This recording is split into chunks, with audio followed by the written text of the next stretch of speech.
day that we're taking yet another bold and forward-thinking step into this world of literary expression, because we want to find ways to organize ourselves so we can all help each other. And during this Hispanic Heritage Month, I think we've been given an opportunity to kind of reflect on who we are as Latinos, and also how we as Latinos can advocate to have a more powerful voice in the literary world. So in commemoration of the Hispanic Heritage Month, and also on behalf of the CALMA founding members, today, October 15th, 2020, I'm thrilled to really welcome you and invite you to be a part of this launch for the Colorado Alliance of Latino Mentors and Authors, which we call CALMA, during this Zoom virtual meeting. And your virtual presence here today is not only invigorating, but it's also, I think, an affirmation that we all have a shared bond, or a special bond as writers and authors, because that is a big step for a lot of us. And when we mailed the agenda, we wanted to use that as our guide for tonight, which means that we'll share with you the vision and mission of CALMA, also an overview of the CALMA website, and then a live interview of a CALMA author, and also what our next steps are going to be, and also some Q&As later, so that you can have time to share what you're thinking. So at this time, I'm going to ask each of you to kind of tell us a little bit about yourself, your full name, the title of one of your books, and also where you're from. And then later, we'll ask you to share your thinking and comments on CALMA. And so I'm going to begin, though, by asking the founding members to introduce themselves first. We'll start with Arturo, and then myself, and then Karen, Kim, and Ricardo. And then Cristina will join on board later when she gets in. So Arturo, we'll start with you if you want to introduce yourself, and then we'll go from there. Thank you. Muy buenas tardes. I'm Arturo Jimenez. I'm a new author and a proud founding member of CALMA.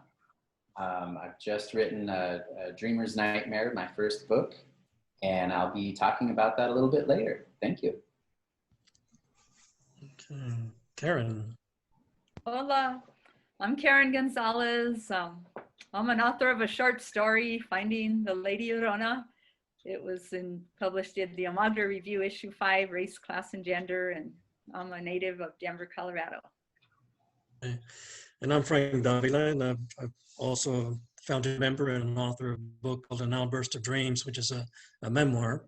And then I've done some other writings from different pieces for organizations and universities, but that's the one that I published. So it's good to be here tonight. Kim Sanchez. And I'm Kim, and I'm originally from San Luis, Colorado, and now I'm in the Denver metro area. I'm the author of 11 Legacy Amor Eterno. It's the first in a trilogy, and I'm hoping to get the next 2 out pretty soon. And so happy to be here with you all for this launch. Ricardo. I'm Ricardo Lafore. I'm a community activist, I guess. I am a poet, writer, and playwright, and all unpublished. And maybe through my interaction with this group, I might decide to just go ahead and try and get published. I live in Lakewood, Colorado. I'm originally from the Arkansas Valley and Trinidad. And I'm a founding member, and I'm happy to be, because I really believe in the mission of this organization. And Monica, tell us about you. Hello, everyone. So I am from Fresno, California. I moved to Illinois for college, graduated, and after graduation, I stayed in Illinois for a while. And now I'm living here in Erie. I have authored a short story called The Guest, which was published in an anthology called Basta 100 Plus Latinas Against Gender Violence. The project was originated in South America. It was then brought to the US, and I took part in that project. I'm very, very proud of it, because it was created to raise awareness on domestic violence. And I've also authored a poem which was featured in a zine. I have yet to write a book, but that's that'll come very soon, hopefully. And I'm really extremely happy to be part of this organization.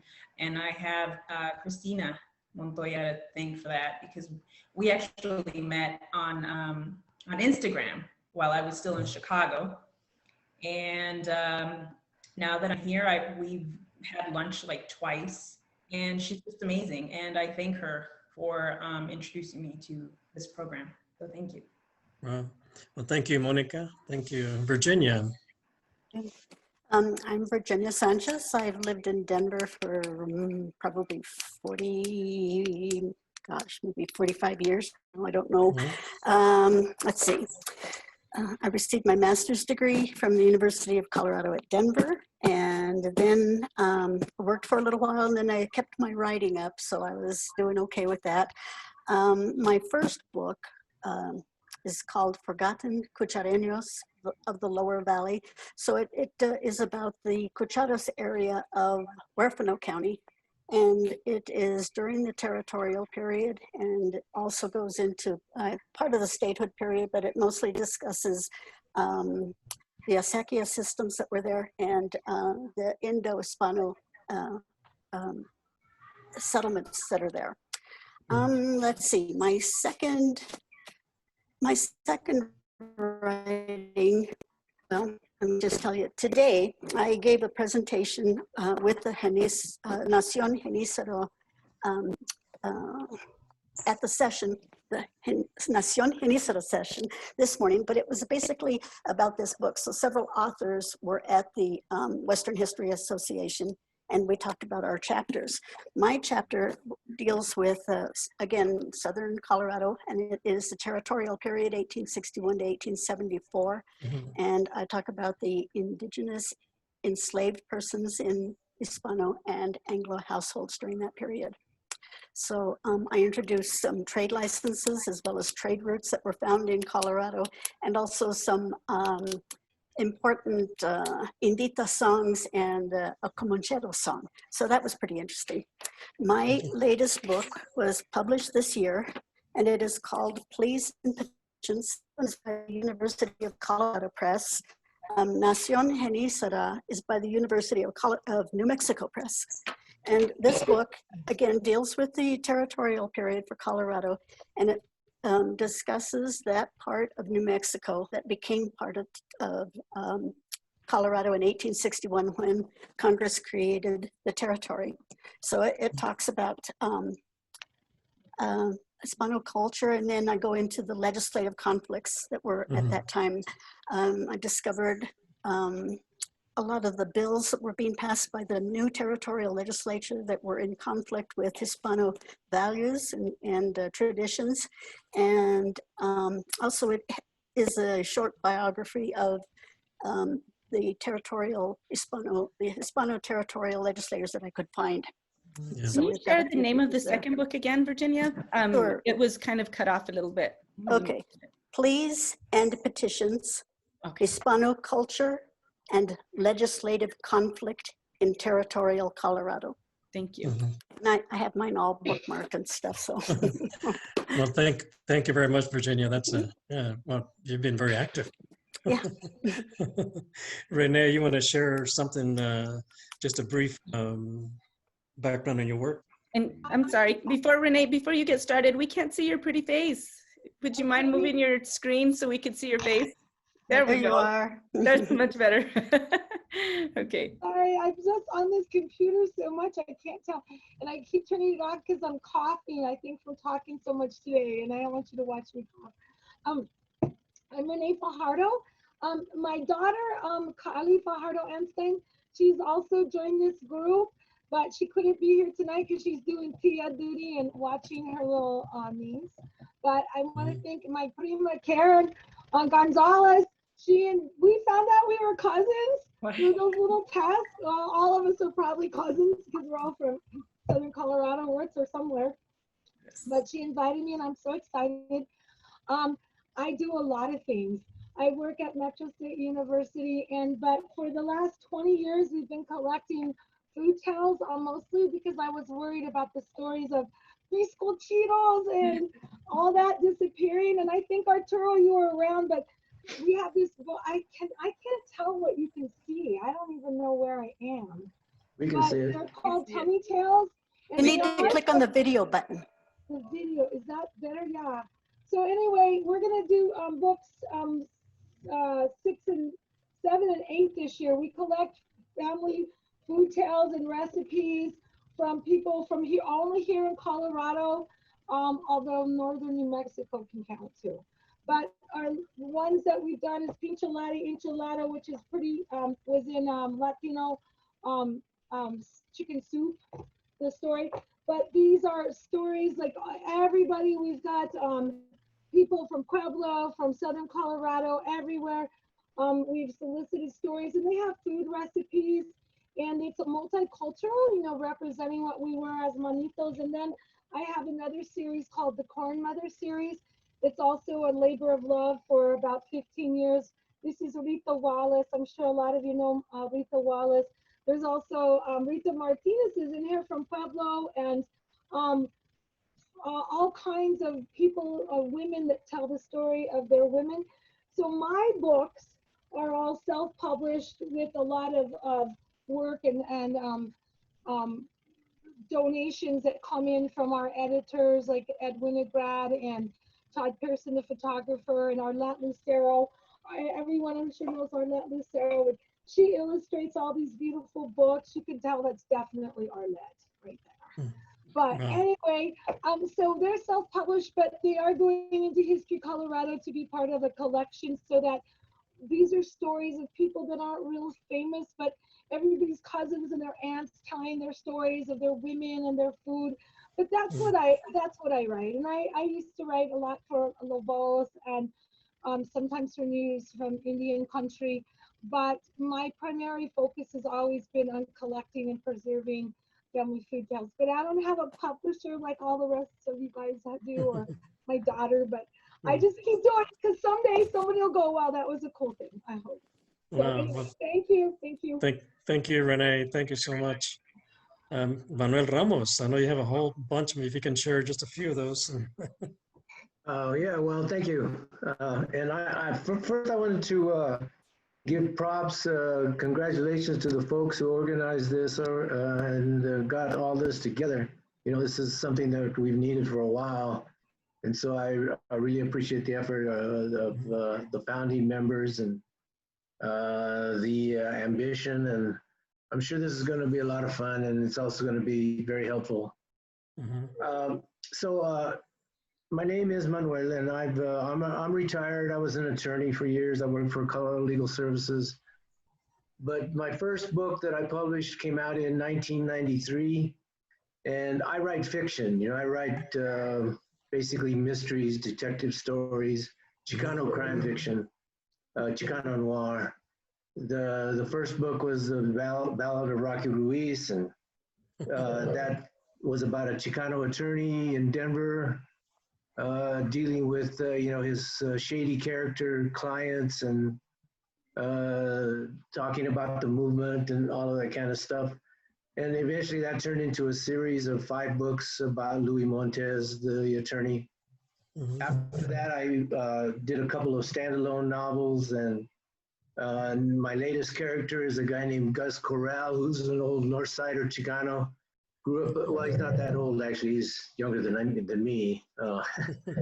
He's he's a guy from the streets, and he eventually becomes a private eye. This is the latest book that came out a couple of years ago now. The Golden Havana Night takes place in Denver and Cuba. Gus goes down there to Cuba to work on a case. The next book, which is also about Gus, is called Angels in the Wind, and it'll come out in May of 2021. My publisher is Arte Público Press. And the other thing I wanted to point out is that I've also been involved with La Bloga, which is the oldest Latino blog in existence. We've had all kinds of writers and contributors to that blog over the years. But we've been in existence now for more than 15 years. What's the name of it again, Manuel? La Bloga, Labloga. Okay. If you do a quick Google search, it turns up right away. But we have something different every day, and the focus has always been Latina literature. But we also talk about the culture. We talk about art. We talk about food, movies, music. We have writers in Southern California, in Texas, on the East Coast. So you get a great variety. So I want to encourage any of you who are looking for things to read and to check out La Bloga. We do book reviews. We do announcements of new books. So I'm also welcoming any of you, if you have news about your writing, you know, if you've got something coming out or you're doing a video meeting or a Zoom meeting, we would put it up on La Bloga, and people see it. I mean, we have very good audience and very loyal, and and we also have a list of all kinds of Chicano authors. So if you want to get on that list, send me your information and website, and I'll put you up on our list on La Bloga. Okay. But it's great to be here. So thank you. Thank you, Manuel. Thank you. La Bloga, eh? Not el Bloga, La Bloga. La Bloga. La Bloga. When we created it, I thought we would call it El Blogo, but no, it's La Bloga. Right. Albert Quintana, how are you? Yes. How you doing? Good, good. Tell us who you are and where you're from, and we're just doing a very quick introduction right here. Okay, my name is Albert Quintana.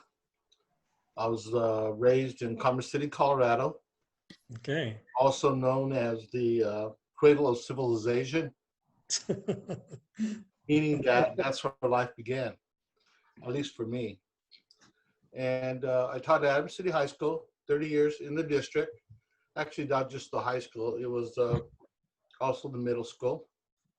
Also had the opportunity to teach middle school. I was a wrestling coach with the middle school. Also participated in the Journey Through Our Heritage with Helen. Does everybody know Helen? From Metro State College. Well, she was in charge of Journey Through Our Heritage, and she would have these competitions. So we put together a group of kids from Adams City High School. And they had a state competition, and I was able to gather the kids together and have them format ideas for the competition, which included writing a prose about Chicanos, bilingual format. Also, some acting. We'd have to put together a play. And one year we took second, and the other year we took first. Okay, so also I am a graduate of University of Northern Colorado. I know that's where you're at now, right? Is that correct? UNC? Who's that, me or? You. Yep, I did some teaching for the UNC for the Center for Urban Education at the Lowry campus. Yes. And right. One of my mentors was Carlos Leal, who we found out that just passed away last year. Well, listen, Albert, thank you for that great introduction about yourself and all the work that you've done. Yeah. A lot more. There's a lot I know. more. I'm an author, and yeah, 3 books, and I'm on my 4th book called wow, great. Get on the Bus, What Teachers Go Through. Yeah. Well, thank you very much. And we do have all your work on the website, right? I hope so. Okay, well, if not, we need to make sure we have it on there. Okay. And also, Manuel mentioned that you can also put it in La Bloga. So, yeah. Okay. Okay. Nice to meet you guys. I know I haven't met Manuel yet. Manuel, I'm Albert Quintana. How you doing? Hello, Albert. Yeah. At this time, I want to ask Ricardo to kind of give just a quick overview of CALMA, and then after that, Kim and I and some of us will help work on the website. Okay, CALMA, to be sure, is not a cure-all, be-all organization. We have 2 basic functions, as our name implies. One is to promote the written word from our Latino community. And two, to build a cadre of mentors to assist emerging or beginning writers to pursue this art form and to get published. We plan to do this through forums, venues, mentoring, coaching, promoting, marketing, and most of all, to elevate and to recognize and celebrate Latino writers here in Colorado, because we're out there. I know we're out there. Obviously, tonight we can see that we are. And yet we're not really recognized to the extent that we really ought to be. We're not the flavor of the month. We haven't been for some time. And yet, to hear the politicians talk about, we are the burgeoning minority, but you'd never know that based on the fact that nobody knows who we are. So we need to do something about that, because trying to make inroads is difficult enough. To assert your cultural identity in the society that doesn't know who you are, makes it all the more necessary, the need to write, to tell our story, because then it becomes not merely a goal, but a key to our very survival. Yeah, at present, we have only 6% of the publishing industry as compared to 79% for whites. We can do better. Perhaps we need a new marketing approach, I don't know. But I hope that in the weeks ahead, we can collectively, all of us, develop a strategy that will help us to address this disparity. Now, our long-range plans are still being developed, but we want your continued support to grow. And we hope that you will join us, because there's strength in numbers, and a cornerstone of our philosophy is that all voices must be heard. Thank you. I wait your questions and or comments. Okay. I'll turn it back to Frank. Okay, Cristina. Hola, Cristina. We've introduced each other. If you can tell us a little bit about who you are, and then after that, you and Cam can go into the overview of the website. Sorry, I apologize. Everybody had a little technical difficulties, but I'm able to log on. So welcome, everybody. Thank you guys for taking time out of your evening to join us. I am Cristina Montoya. I'm a local author. The name of my book is The Sacred Roots of Ofelia Rosas, and I look forward to working with you guys. So what I'm going to do now is we're going to share the screen. I've been working on developing the website, and so we're kind of going to go through some of that. Kim's going to bring it up. Hopefully you guys got a chance to visit the site, but I'm just going to explain a little bit more in detail about the site. So here on this front page, we have a video of Ricardo talking about our mission and our vision. And so you can feel free to share that with people. If they don't want to read through everything, they can just pretty much get the gist of our mission there explained by Ricardo. And then we're going to be featuring an author probably monthly or every couple of months. And just for this purpose, we featured Dr. Davila, and just kind of gives a little overview about his book and about him. So we look forward to featuring some of you guys on this featured author section. And then down here to the left, we have something called a writer's blog. And with this, what we plan to do is just feature writing, just short writings. So you guys can submit this online here. If you click submit a story, it is going to take you to fill out a form. And you just fill this out and say, hey, I want to be featured, or I want to submit a story, a short story. And you would just type that in here, and I'll get back with you, and then we'll figure out the logistics from there. How many words on your short story? You know what? We don't really have, I don't think there's a limit, but we just want to keep it pretty short. So I'm not too sure. We can check now. We can go, because I have put some on there already. Kim, do you want to go to the blog?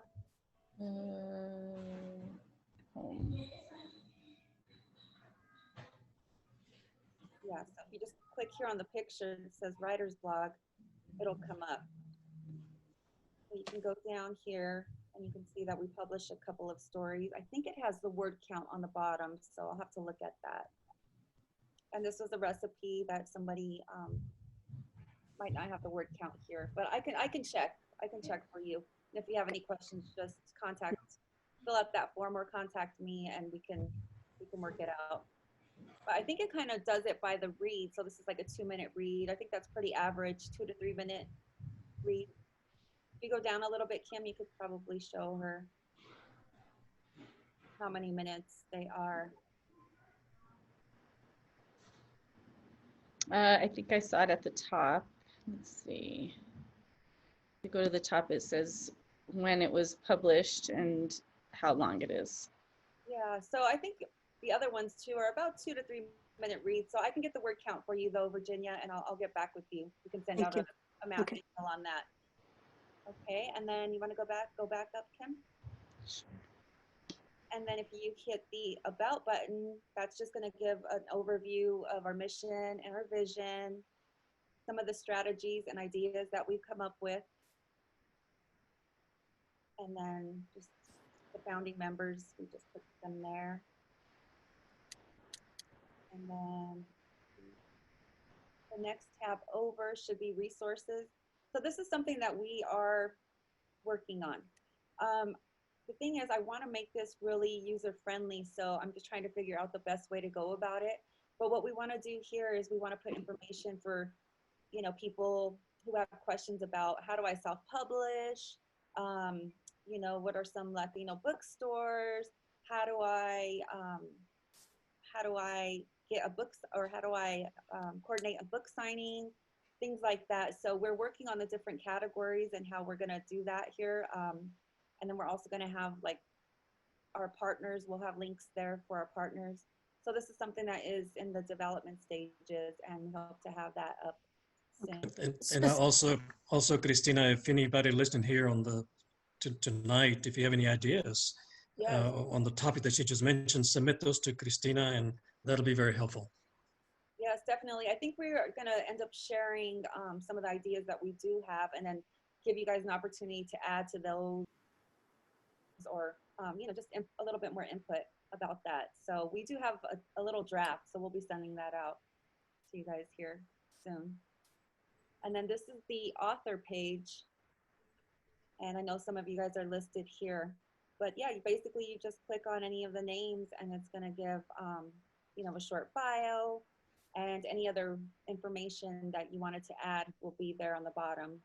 So this is mine, and you can buy the book here, so it's already linked up, and it will direct you to Amazon, and I have social media sites there. So yeah, so if there's any authors that you guys know of who haven't submitted their information, let them know, or share the site and show them you know, what we've done so far. And so yeah, that's a little bit about the authors. Our events page, this is basically where we'll just be posting future events. We'll talk a little bit more about it, I think, in a bit, right, Frank? Yes. Yeah, some ideas that we have for upcoming events. And then, yeah, lastly, just the contact page. So if you have any inquiries, I mean, most of you guys have Frank's email, but if not, you can just submit a form through here. It goes directly to my email, and I get back with you same day. And then also, really quickly too, we have our social media sites up. I think our Facebook is hooked up.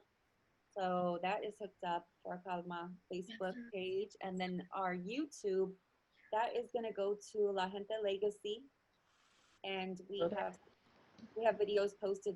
Kim has done interviews with the founding members, so you can learn a little bit more about us. And I know that she's going to be doing some more with other authors too. So that's where that will be linked up.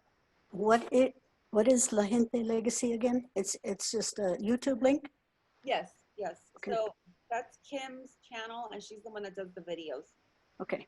Kim Sanchez, yeah. We can talk a little bit more about that in the Q&A, and I can share a little bit about where that idea came from, and the ideas that I have to come. So, yeah. Christina, on the website, is there a list of the particular author's works? You know what? We kind of try to keep it a little bit short. So if somebody had their own website, then that's where that link would come into play. But I mean, certainly if there's something that you wanted included, I know I didn't include everything of yours, Manuel, but I can. No, I just wondered if I wanted to see like everything that Lydia Gill had published, Yeah, is there a way to do that? yes. So it just gives some information. And so you can see here, Lydia has, she has her own personal website. And then those are, yes. Okay. Yep, and those are her books. So the thing was, whatever information that we gathered, everybody's page looks a little bit different. It was just based on what they submitted. So that's pretty much how we crafted that. The site is just it's so beautiful, and it just makes you want to open it up and look at it. It's delicious. And I also want everybody's books for my birthday present for my husband.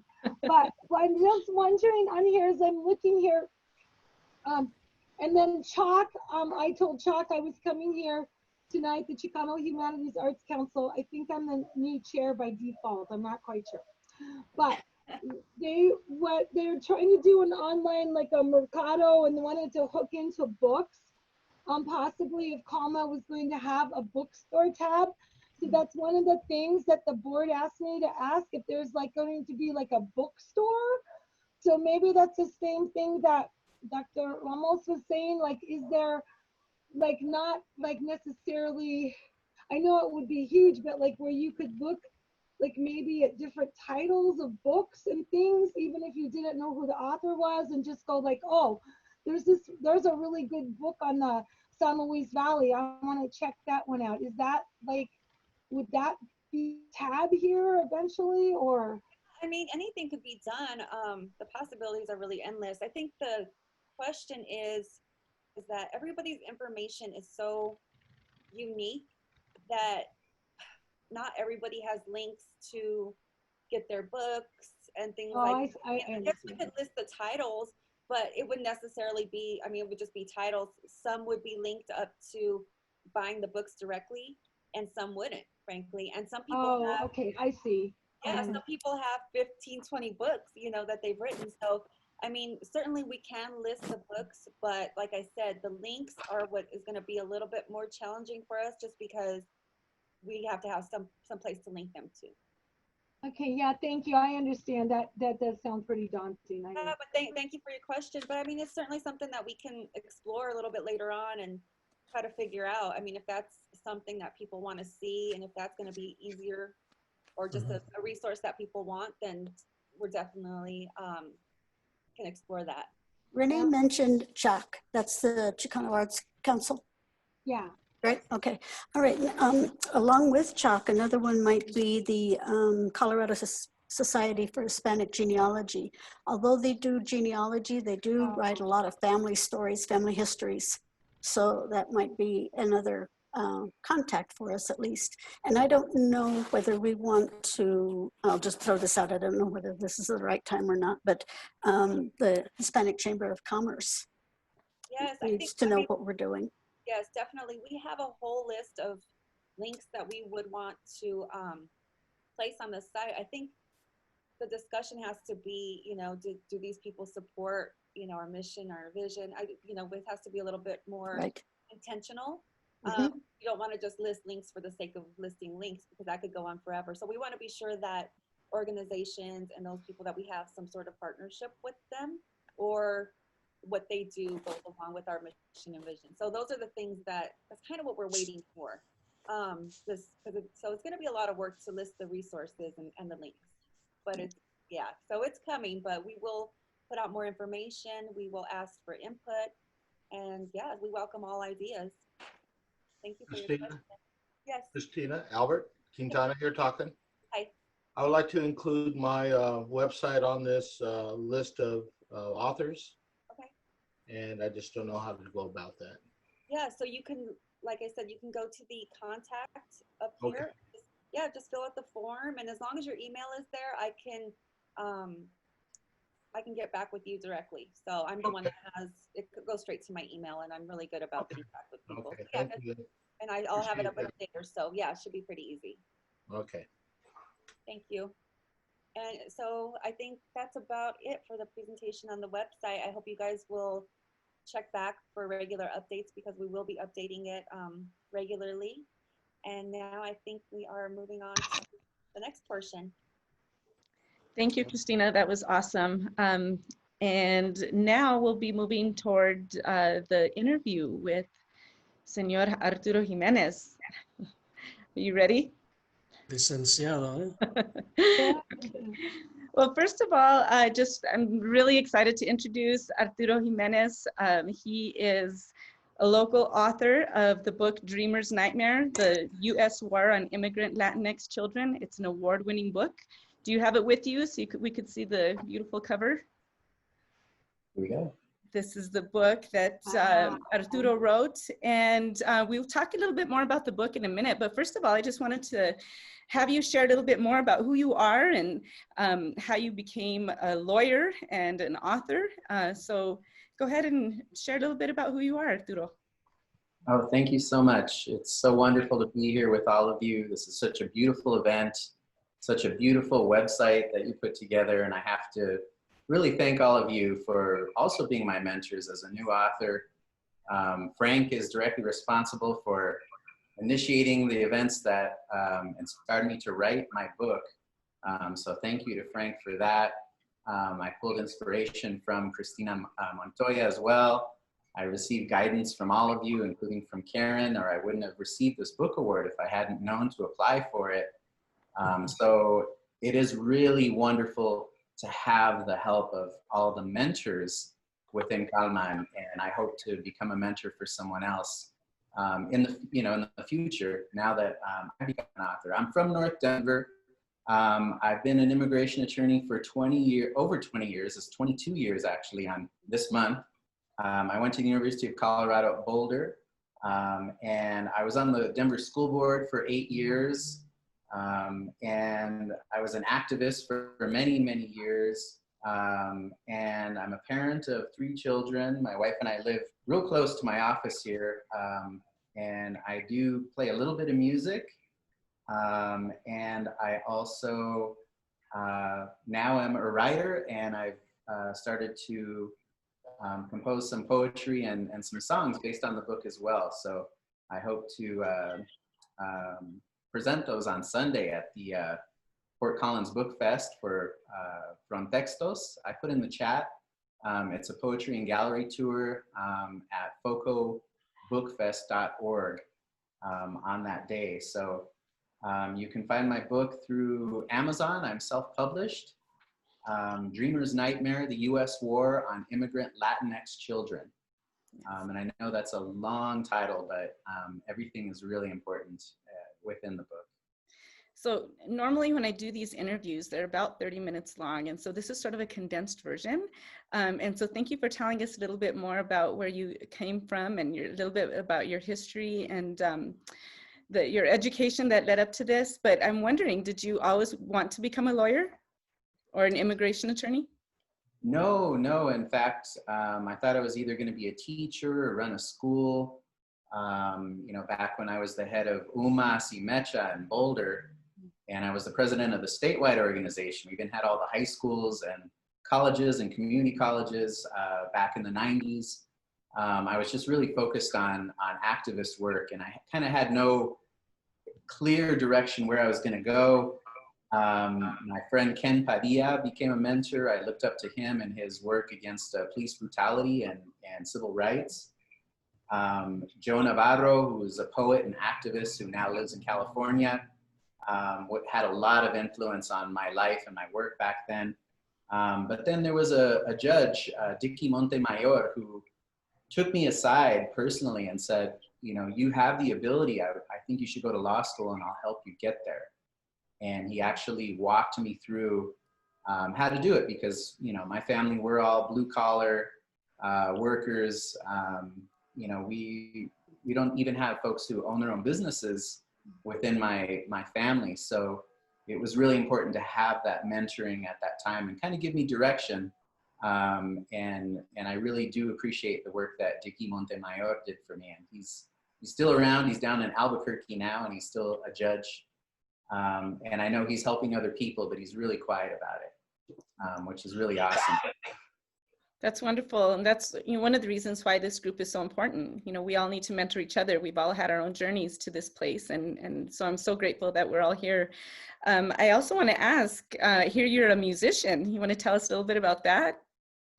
I've always played since I was a teenager in like rock bands and alternative rock bands in high school and college, and a little bit after college.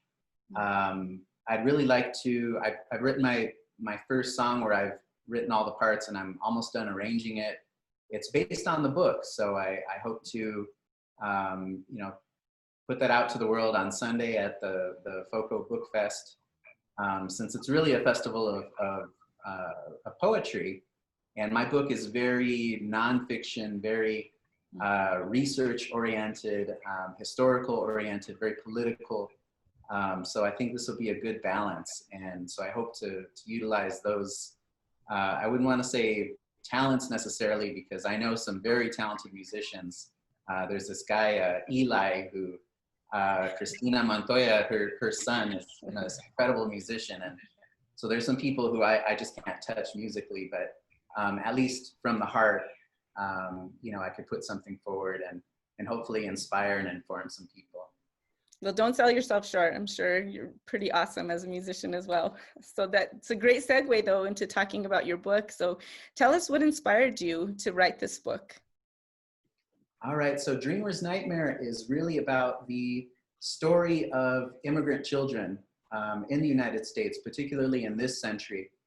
I wrote Dreamer's Nightmare, the US War on Immigrant Latinx Children, to number one, bring consciousness and inform the public of what was going on. I was really afraid that no one would know that our government had children in cages, particularly starting in 2014 during the Obama administration. And it just got worse and worse. And now we know just how bad it can get right now under President Trump's administration. But luckily, since I've written the book, there's been a lot of consciousness. There's been a lot of people who know what's happening on the border. They've taken it upon themselves to address their leadership, to inform other people. And so I'm very happy to say that my fear did not come true. I thought no one would know that our government was doing this. And when I wrote the book, there was very little known. And so I wanted to make sure, because children are really the heart and soul of our cultura. They're who we, they're our seeds, they're our babies. And if we're not taking care of the immigrant children, we can't expect the government to do it. So us having a very clear idea about how to bridge and connect to people who care about immigrants, who might not be very connected to Latinos, like the white evangelical church, and even a bunch of Republicans who are pushing against Trump. Someone has to build those bridges. And once we do get to the table, we have to have the ability to provide clear policy guidance on how to better the situation and what our children deserve. So I wrote the book with those parts in mind. I also wrote a foreword, and throughout the book, talk about the US involvement in Central America and the way that our government has disrupted and hurt those countries and basically caused many children to have to flee to the United States. So we've caused the problem, or been a big part of that problem. And the book is really about that. It's really intense. And so that's why I'm trying to bring some balance to it by bringing poetry and music to help promote the information in the book so that it doesn't turn people away, because it is so factual. It has a lot of graphs and charts, mixed in with very human stories from children. And yeah, those stories are the heart of the book, about those kids who've gone through the immigration process. Well, it's very, very critical work, and I thank you so much for doing it and bringing awareness. I know there's so many people around the country and around the world who are just, waiting to get a book like this in their hands. And so, first of all, I want to just mention that this book has one honorable mention in the International Latino Book Awards. And so congratulations to you, Arturo. And I also want to mention that this whole group, CALMA, all started because of a conversation with you and Christina Montoya and Frank. And I just want to thank you so much for just, being a voice for these children and helping us get this group together so that we could bring more of our voices to the table. So thank you so much. And hopefully we can do a more in-depth interview another time and put it out there on the website for everybody to see. So thank you once again. Can you lift your book again and show us your cover? Dreamer's Nightmare, the U.S. War on Immigrant Latinx Children, and it could be found on Amazon. Arturo, I have a question. Why did you decide to go with self-publishing? I didn't know how to publish, so I just kind of found my own way, and that's what I'm hoping to learn about, how to get published by someone else. Are you looking at doing a different revision or edition of the book? Absolutely, I would love to. I think you should check out some of the university presses then. Okay, thank you. Yeah, that's the kind of mentoring I need from all of you.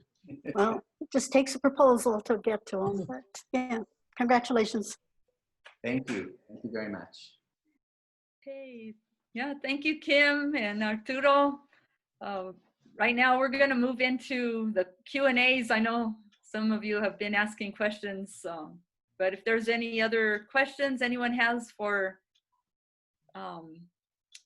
our founding members or any questions in general. I have a question. Okay. What if you needed help with with the editing process? Like I'm trying to, I have a book that I have yet to complete, and would any of you offer, any sort of guidance in that area? That's a great question. Or advice. And maybe, and Arturo too. All of you guys, I think, used an editor, right? Yeah, I think that was the hardest part of my book writing process. I wrote the story in a month and a half, 300 pages, and the editing process took 3 years. And so, and I worked with an author, an amazingly talented editor out of North Carolina. And, there were 3 parts to it, and she kept telling me, just trust the process. I was in a real big rush to try to get it out. And there were 3 parts to the process. One was about plot. The second one was, line for line. And the third one was just sort of dotting the I's and crossing the T's. And it was a very, very in-depth learning experience for me, I think. And so, yeah, I think we can all offer the resources that we went through to do that process too. So yeah, that's absolutely something that we can all share and help each other with, for sure. Thank you. It is a very, very, very specific and special kind of gift or talent to be an editor. It really is, because you have to put aside a lot of things that you might want to introduce, but you have to step outside of it and really give, hey, you need to do this, you need to do that. And in that sense, that person is being a critic. And sometimes that comes across as harsh, but I think editing is a very specific, very special skill, and not everyone can do that.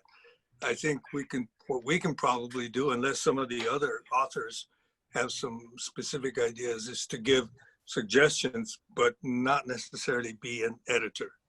I recommend starting out first with a style guide, and that would be the use of special words that you're going to use, and then you use this style guide, and then it helps you with consistency throughout your writing. As far as instead of saying people, you would say gente, or you would say the audience or the participants, so that you're using one term throughout. That's just an example, but yeah, I would start out first with a style guide, and then it takes a dozen, 2 dozen, 3 dozen rewrites. It really does take a lot of rewrites so you can get your voice in there. Yeah, one of the things that I learned early on is not to over verbalize or try and use a lot of big words to try and show how intelligent you were. And then I read Pablo Neruda, and I'll always remember something that he said. He said, no poet has any obligation other than to be understood by the simplest of his countrymen. And by that I meant write so that people understand so make yourself understood, you know. And so I have tried to kind of do my writing in simple terms so that people can really understand what it is I'm saying, and not try and write over anybody's head. But you need to know who your audience is. So what's their level of education, who you're trying to write to, and then that way that would help with what Ricardo was saying. But I agree really analyze your audience so that you know who you're writing to, and then consider that as you're going forward with your proposal to a publisher. I agree with Ricky. I think one of the other things that I learned in stylistically is that early on I tended to use the same phrasing throughout, and after a while, after 300 pages, it kind of gets a little bit redundant. And so when you have a second set of eyes that kind of looks for things like that, it helps you to vary your writing a little bit more and to introduce different things to kind of keep it fresh throughout and keep people wanting to turn that next page. So yeah, a second set of eyes and looking at the style, I think is right on. Yeah, also I think Manuel, go ahead. I'm sorry. There's a term called beta readers, and those are people who also read over your stuff and give pointers and things like that. Beta readers. Yeah, and your beta readers can be anyone. They can be people that just love to read, or they can be people that are academic. They can be, in different fields. Just someone that gives you a second set of eyes and a different opinion. Okay. What kind of book are you writing, Monica? This is actually a children's book. Children's book? Yes. It's and you live here in Denver, or I'm sorry, Erie. where did you say? I live in Erie. Erie, North.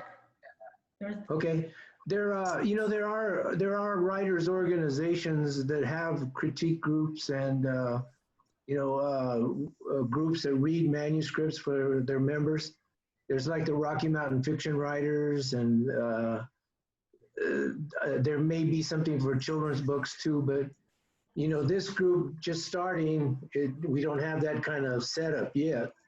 But there are the other groups, the other writers groups in the state have those kinds of things established. If you become a member, you can tap into their resources and they can critique and make recommendations about editors.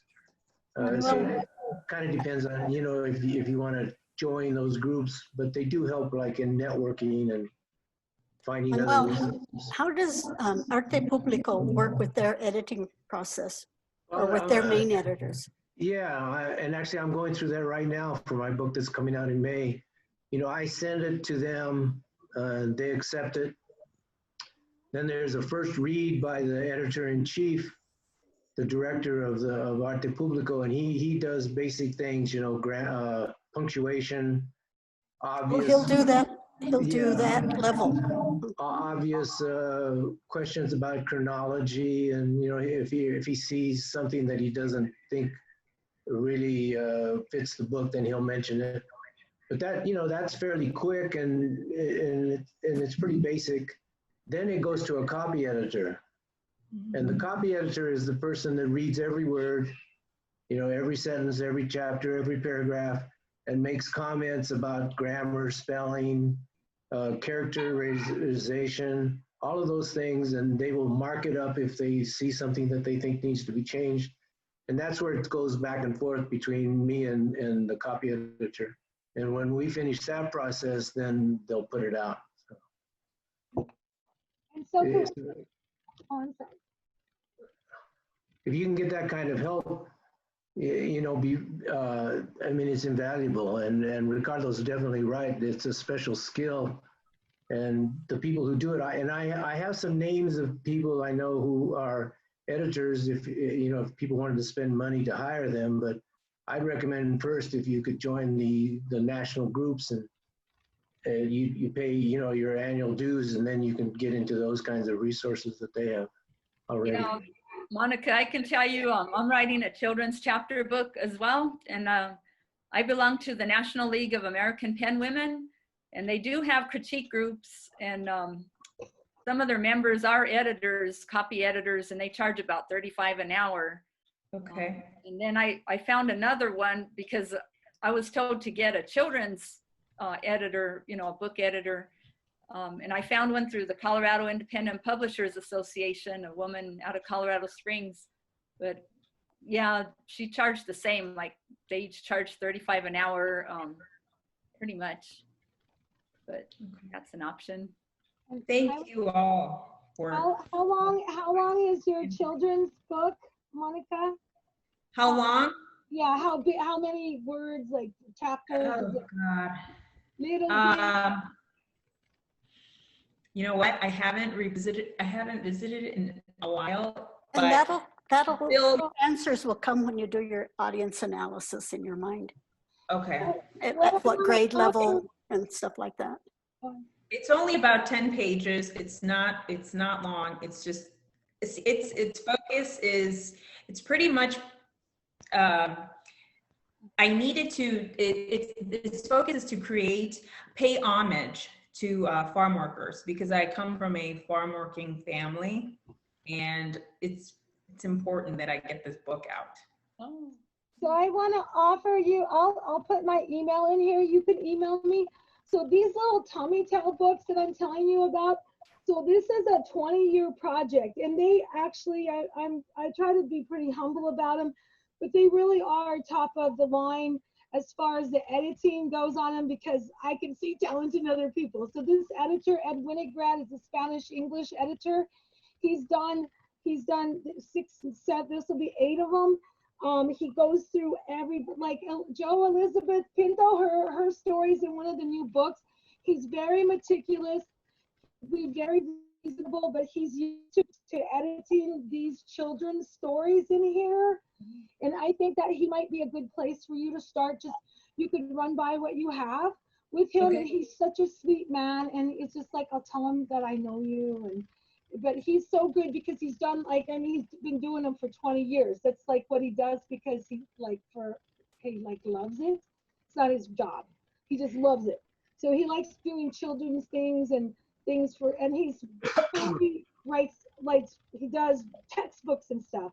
So I'll put my email in here, but if you write me, I'll hook you up with Ed. Thank you. He'll help you. Like immediately, he can help you. I have a question. Thank you. Thank you, everyone. Thank you, Renee. Frank, I have a question. Oh, go ahead, Frank, Albert.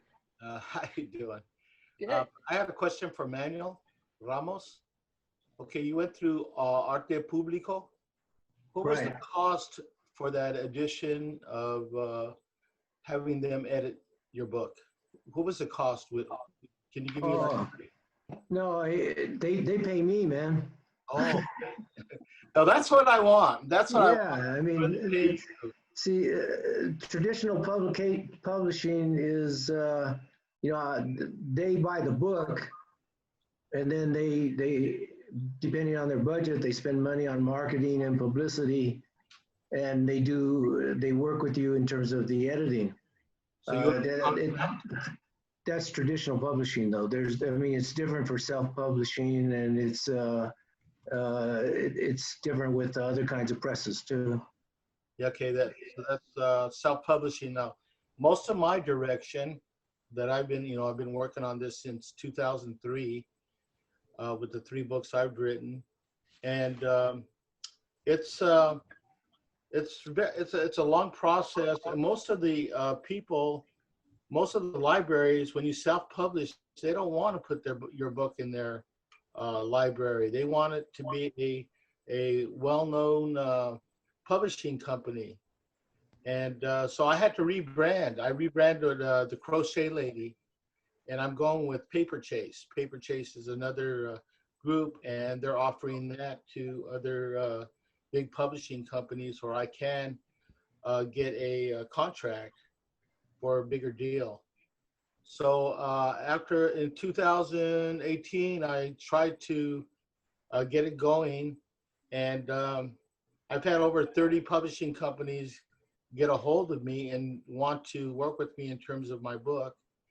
And I'm just curious because maybe, I know Virginia, she works with her publishing company. I just want to know, is self-publishing the way to go, or is it through a traditional publishing company? Because so far right now that I'm looking at it, is I'm selling a lot of books myself. I do all the marketing, but what's happening is everyone's telling me you have to go through a traditional publisher. So, there's two ideas there. How much it costs, and is it worth getting away from the self-publishing and going with a bigger company? Well, in my view, it's just a question really of what you want to do as an author. I would caution people to be careful of who they work with. There are scam artists out there. There are rip-off agencies. Oh yeah. And you have to be careful with the ones who want a lot of money up front to look at your book and give you all kinds of promises about what they're going to do with it. You have to really be careful about those outfits. On the other hand, it is expensive to self-publish your own book. And if you can get some help, that's good. But, and the traditional publishing arena is good for separate reasons. But again, it's different if how much control you want of the book yourself. It's different factors that go into really what you want to do as a writer. But I would just caution everybody, be careful about outfits that want a lot of money up front. Check them out. The internet is a wonderful place to find out about things. Check with other writers if they've ever heard of the outfit you're trying to work with.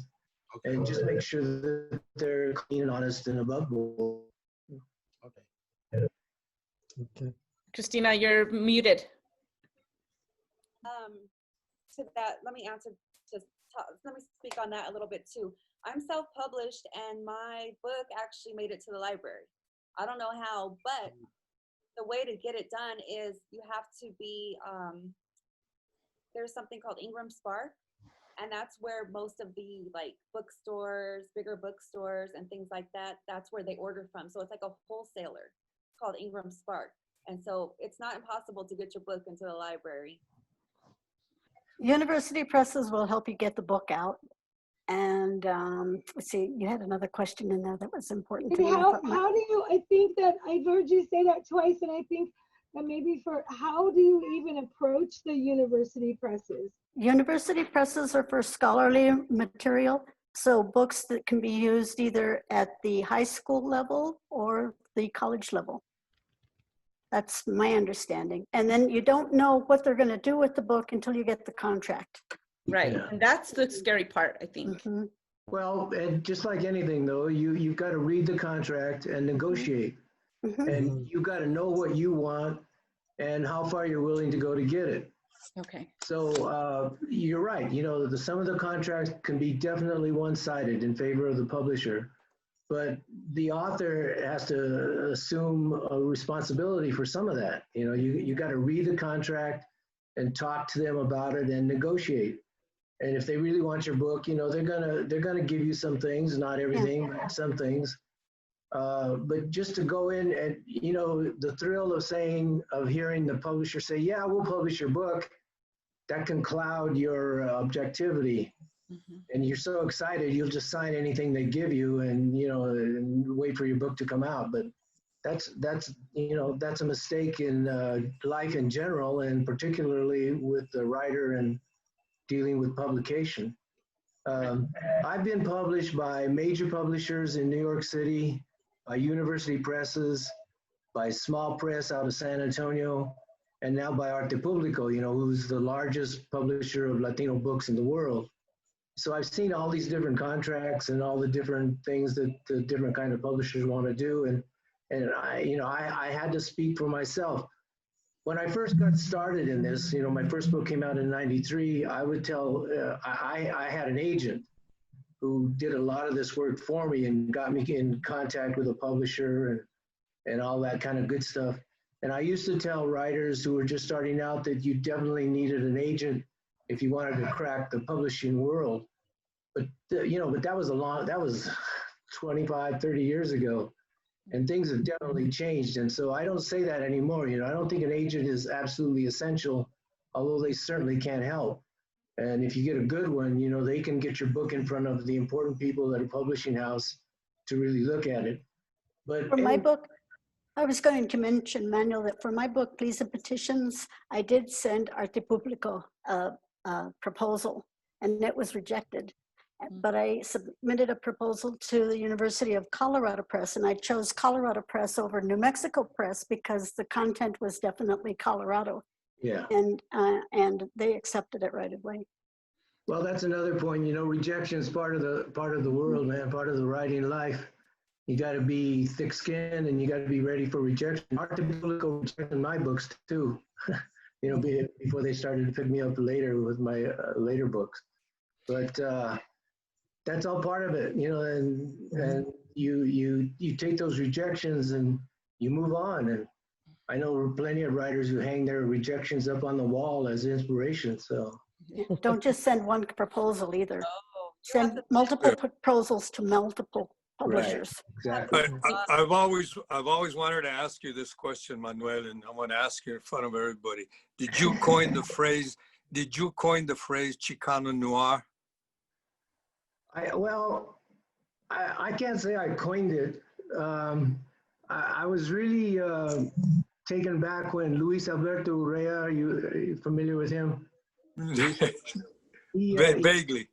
Yeah, he called me the godfather of Chicano noir once, and it kind of stuck. So I just love that phrase, Chicano noir, because I think it really is very descriptive.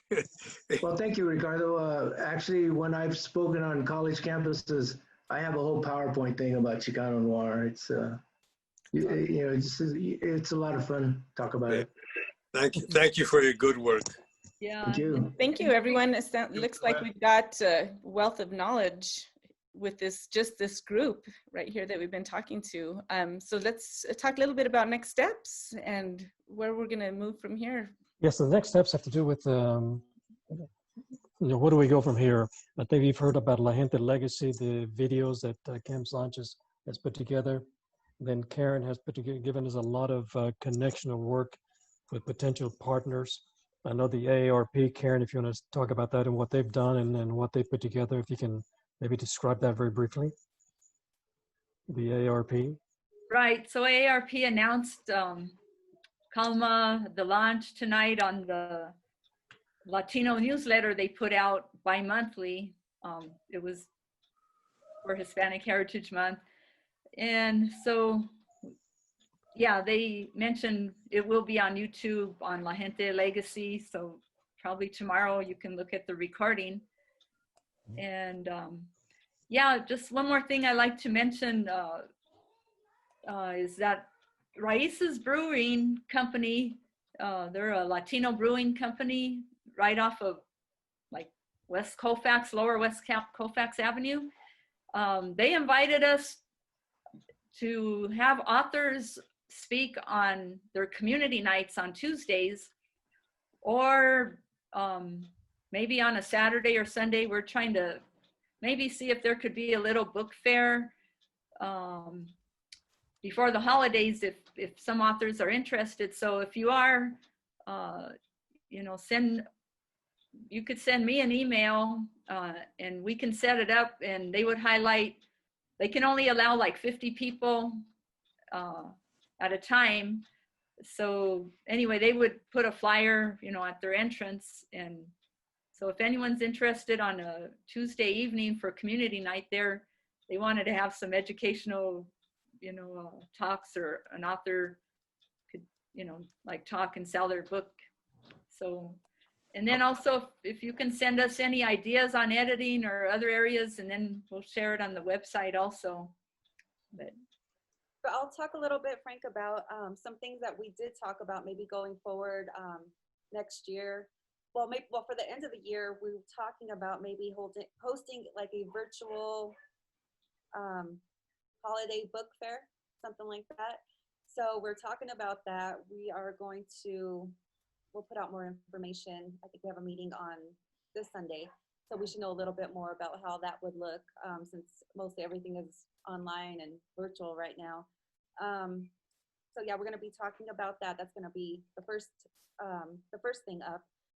We also are going to talk about like having a seasonal reading list, book club recommendations, more virtual events, the mentorship piece. We're going to be working on that. That's a whole other piece to this, CALMA. And then also kind of going to talk about the idea of maybe having or writing a CALMA anthology. So just a bunch of us writers getting together and publishing our own book, some short writings and stuff like that. So there's a lot of ideas that we have, and these are some of the things that we're going to be talking about here in the future. And so yeah, I would encourage you guys to join the meeting so we can get your input and gain some of your participation with some of these ideas.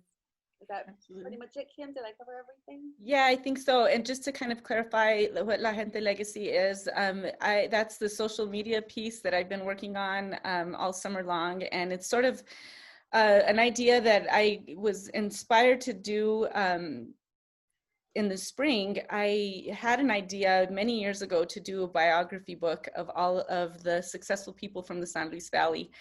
There was a friend of mine who was told in a sociology class that nobody educated ever came out of the San Luis Valley in Colorado. And she was from the San Luis Valley. She knew I was from the San Luis Valley. And so I sort of had been thinking about that ever since. And so rather than doing a book, I heard Pitbull talking to Good Morning America saying that if you don't use social media will use you. And so for whatever reason, that book came to mind, and I thought, hey, I've got YouTube available to me. I've got Facebook, I've got Instagram, and why not do these amazing interviews with these people that often go under the radar, and they're doing amazing things. And so lo and behold, that's where the La Gente Legacy YouTube channel came from. And so there's lots of different themes, education, art, photography, and now the CALMA series. And so if you get onto the La Gente Legacy YouTube channel, do a Google search, you'll see all of the interviews that I've done.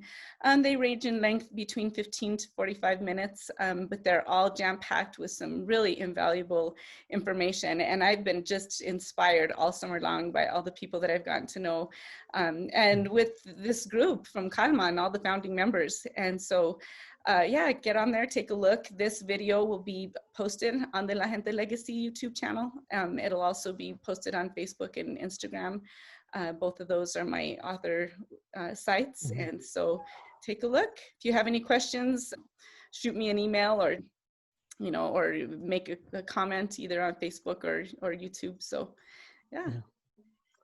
I hope that everybody who's on tonight will continue to join us, because I've learned a lot about the publishing part of it tonight, thanks to Virginia and Manuel and others, so I think we have the makings of a really productive group right here. And I hope that you will not just log on tonight and then forget about us. We want you to become permanent members, because you have so much to offer and so much to give, and we appreciate it, because we need your input, and we need your continued support to be successful. So thank everyone for logging on and sharing tonight.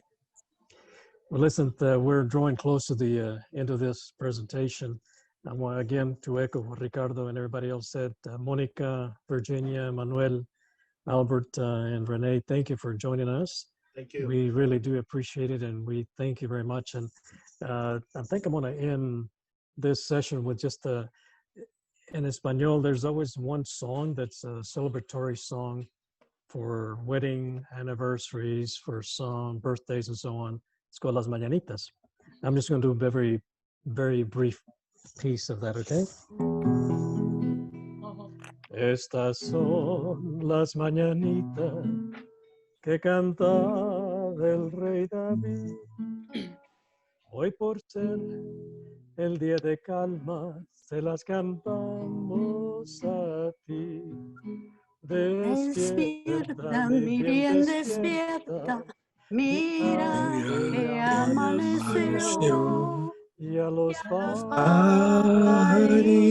pajaritos cantan. allá se metió. It goes on and on, but I just want to give you a little glimpse of something there. But thank you both, all of you. Good job. I And, loved Nice meeting meeting everyone. everybody. Thank Thank you, you all. everybody. Thank you Great so meeting. Thank you. much. Thank So you all. nice. Thank Wonderful. you. as Ricardo says, stick around and give us more input. We're going to be calling all of you and pick your brains, okay? All So right. expect a call from us. Okay. Bueno, muchas gracias. Yeah. Hasta luego. Bye-bye. Good night. Good night. Good Good night. night.